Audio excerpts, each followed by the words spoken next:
Okay, I'm going to go back to the John 18 again, just the very end of it. It is your custom for me to release to you one prisoner at the time of Passover.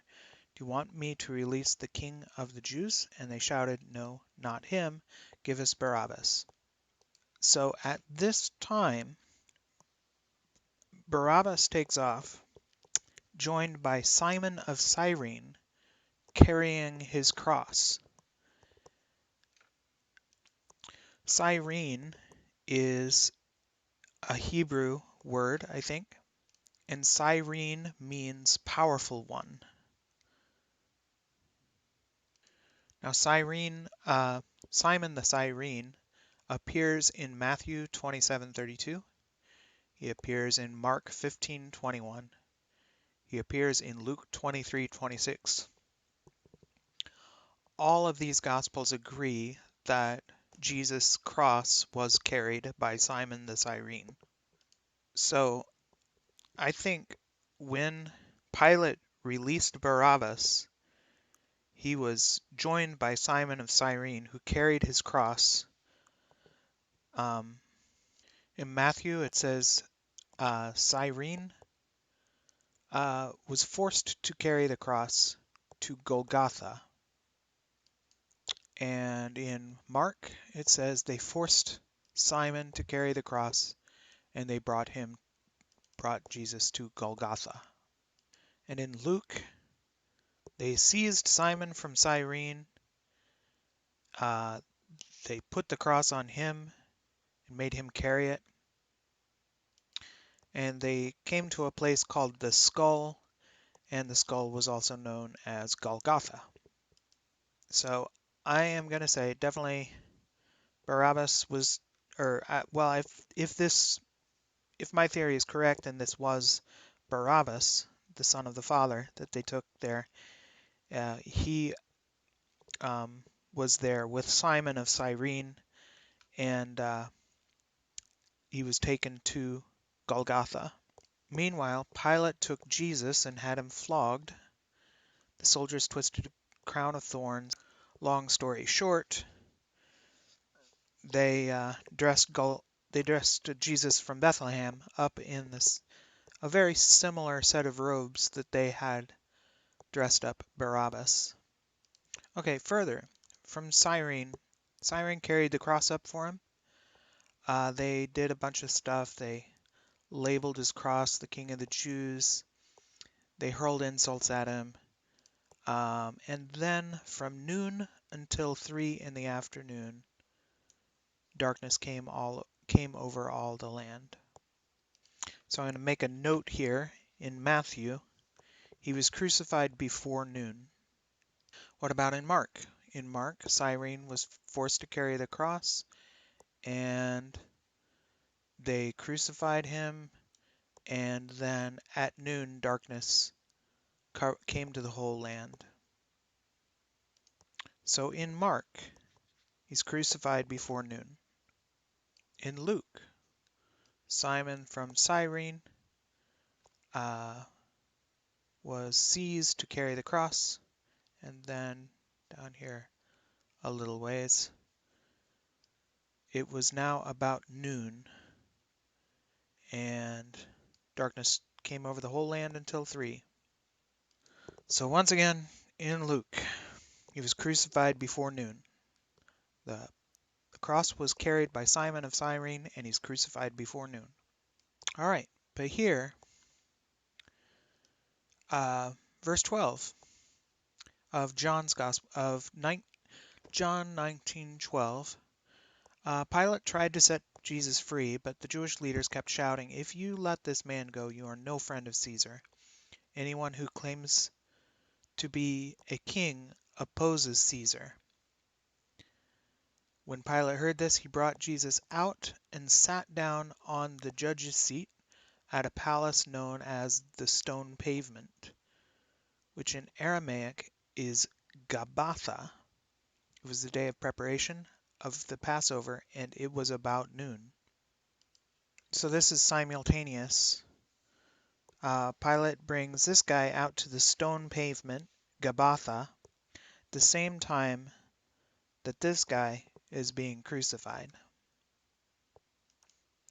Uh, Here is your king, Pilate said to the Jews, and they shouted, take him away, crucify him. He says, shall I crucify your king? And they say, we have no king but Caesar. The chief priests answered. Finally, Pilate handed him over to be crucified. So the soldiers took charge of Jesus, and carrying his own cross, he went out to the place of the skull, which in Aramaic is called Golgotha. Here's the soldiers. They take Bethlehem, and they take him over here. And now there's two crucifixions going on. There they crucified him, and with him two others, one on each side, and Jesus in the middle. Pilate had a notice prepared and fastened to the cross. It read, Jesus of Nazareth, the King of the Jews. Many of the Jews read this sign, for the place where Jesus was crucified near the city, and the sign was written in Aramaic, Latin, and Greek. So here Pilate had a notice prepared and fastened to the cross. It reads, Jesus of Nazareth, the King of the Jews. So Pilate wrote here, King of the Jews. Now the Jews read this sign, for the place where Jesus was crucified was near the city, and the sign was written in Aramaic, Latin, and Greek. The chief priests of the Jews protested, do not write the King of the Jews, but that this man claimed to be King of the Jews. But Pilate answered, what I have written, I have written. Now when the soldiers crucified Jesus, they took his clothes, dividing them into 4 shares, one for each of them, with the undergarment remaining. This garment was seamless, woven in one piece from top to bottom. So here's the 4 shares I'm imagining. A shirt, pants, a big expensive purple cloak that he was wearing, and a shoes. Where's the undergarment? Well, under that he was naked. And they decided that garment was seamless because his skin was woven in one piece from top to bottom. And the guards there, they decided not to cut him.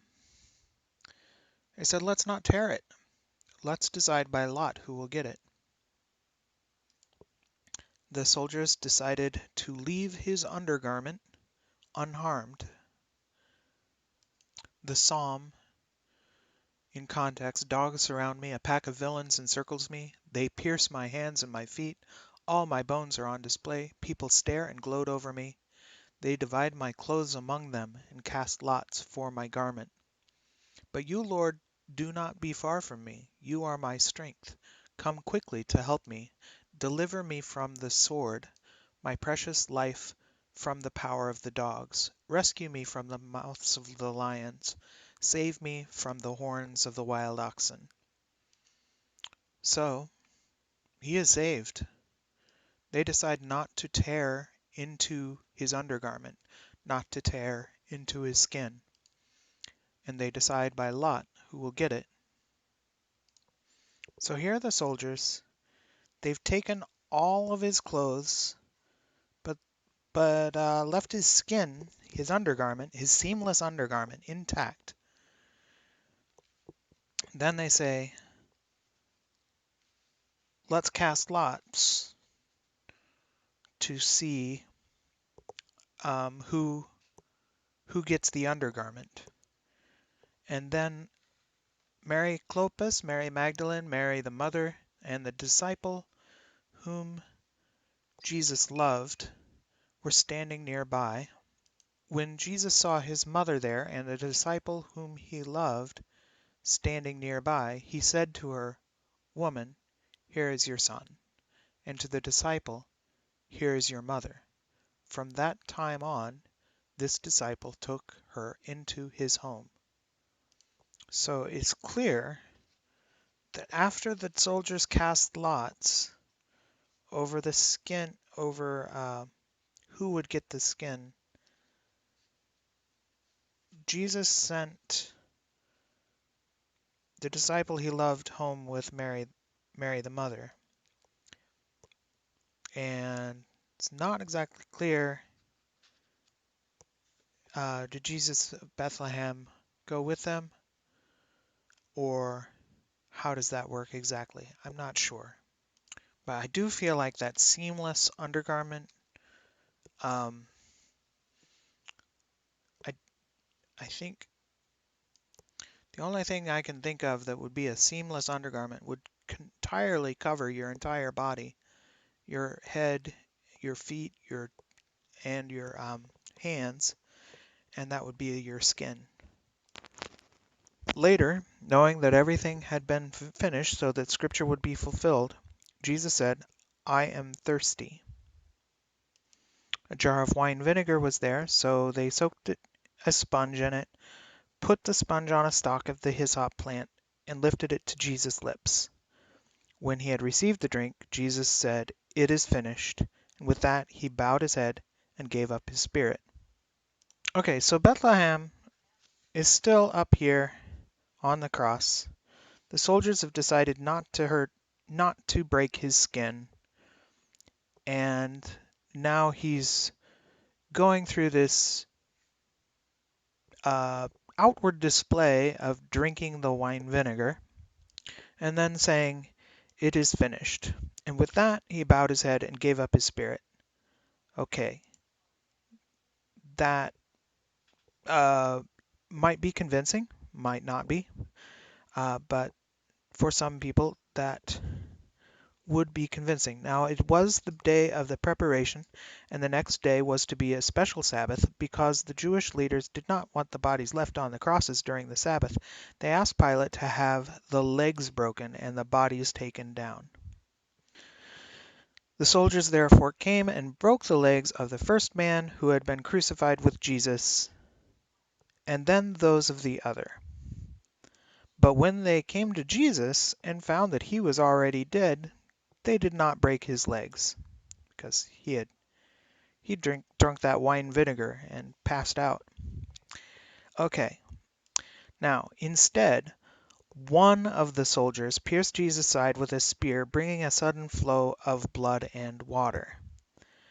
Okay, the next sentence tells you a little bit of something. The man who saw it has given testimony, and his testimony is true. He knows that he tells the truth, and he testifies so that you may also believe. This is very unconvincing because the man who saw it is the soldier who pierced Jesus' side with a spear. The man who saw it, they had already decided, um, let's not tear the undergarment.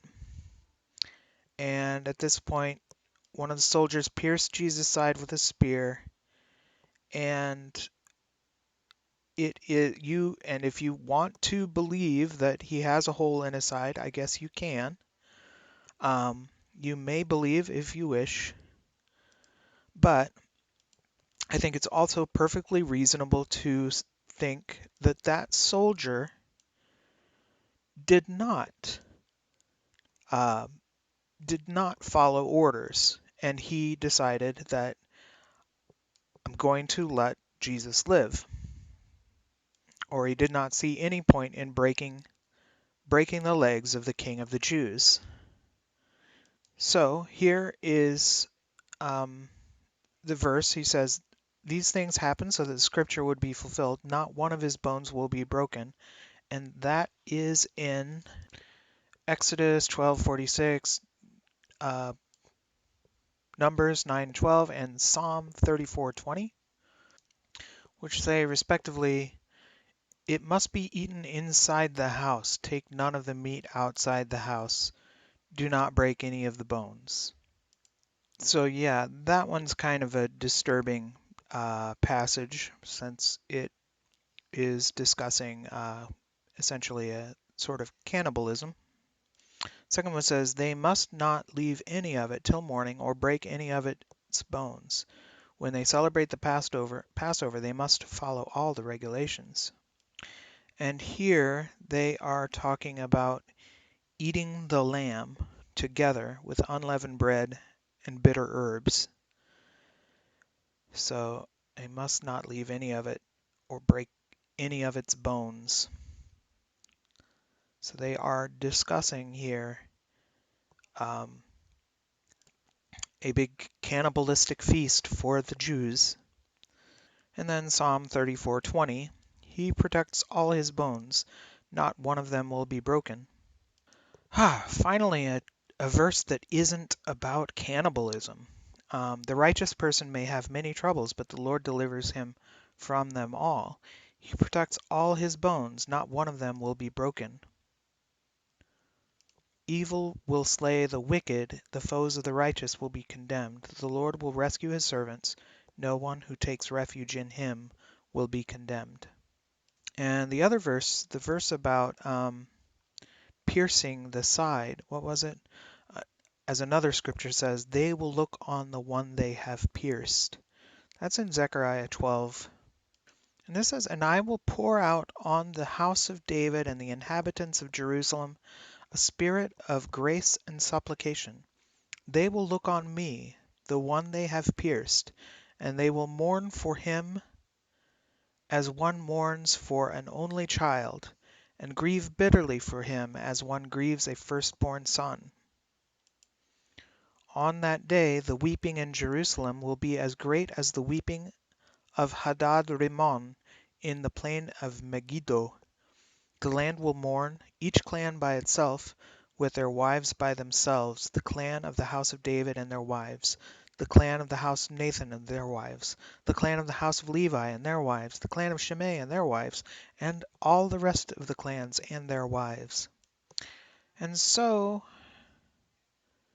they will look on the one they have pierced with grieving. And that's interesting because they ordered, looks like the Jews asked Pilate to have the legs broken and the bodies taken down. Anyway, only one man gave testimony that Jesus' side was pierced, and presumably it was the same man that pierced his side with a spear, bringing a sudden flow of blood and water. And there's two reactions usually to the statement, I know that I am telling you the truth. Usually they are, I believe that you believe that you're telling me the truth, or I think you're making things up. But finally, Joseph of Arimathea asked Pilate for the body of Jesus. Just one person has claimed that he's pierced the body of Jesus. Everybody knows that his legs weren't broken.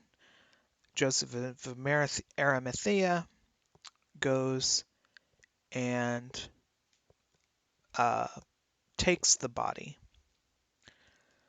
but with Pilate's permission.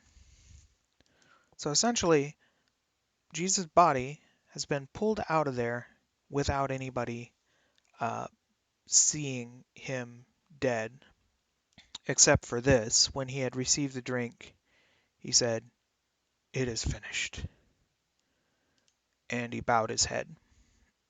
So Joseph of Arimathea was accompanied by Nicodemus, the man who earlier had visited Jesus at night. Nicodemus brought a mixture of myrrh and aloes, about 75 pounds. 75 pounds is a lot of myrrh and aloes. Taking Jesus' body, the two of them wrapped it with spices in strips of linen. This was in accordance with Jewish burial customs. What kind of burial customs? I don't know exactly, but the word spices tends to make me think of food rather than burial. So at the place where Jesus was crucified, that was in Golgotha, There was a garden, and in the garden a new tomb, in which no one had ever been laid. Because it was the Jewish day of preparation, and since the tomb was nearby, they laid Jesus there. Okay, so I have finished reading chapter 19, and just want to note that John leaves a lot of opportunities here for Jesus to actually be alive. The big thing is, or one big thing is the seamless garment woven in one piece from top to bottom. They decided not to tear it. So I'm thinking the seamless garment represents the skin, and they decided to cast lots for the garment. In particular, he once the lot had been cast, Jesus said to his mother, "Woman, here is your son." And I think what the soldiers did was they cast lots and then sent Jesus to be put in the care of his mother and to the disciple Jesus loved. But he didn't go right away. Instead, there was a hyssop plant. He drank a little from that right away. That either knocked him out, or just he just faked something, um, so that it would look like he was dead. The soldiers definitely didn't break his legs, and only one soldier uh, gave the testimony that, hey, I pierced his side with a spear, bringing us up, and he bled to death. And he was taken down by Joseph of Arimathea and Nicodemus, both men that were friends of Jesus. On the other hand, Barabbas, who went to Golgotha with Simon of Cyrene, read a bit of that, and it's much more convincing that he actually died. When you read the description of what happened in Matthew, Mark, and Luke after he's been hanging from the cross from noon to 3, there's no surprise that he's already dead when he dies.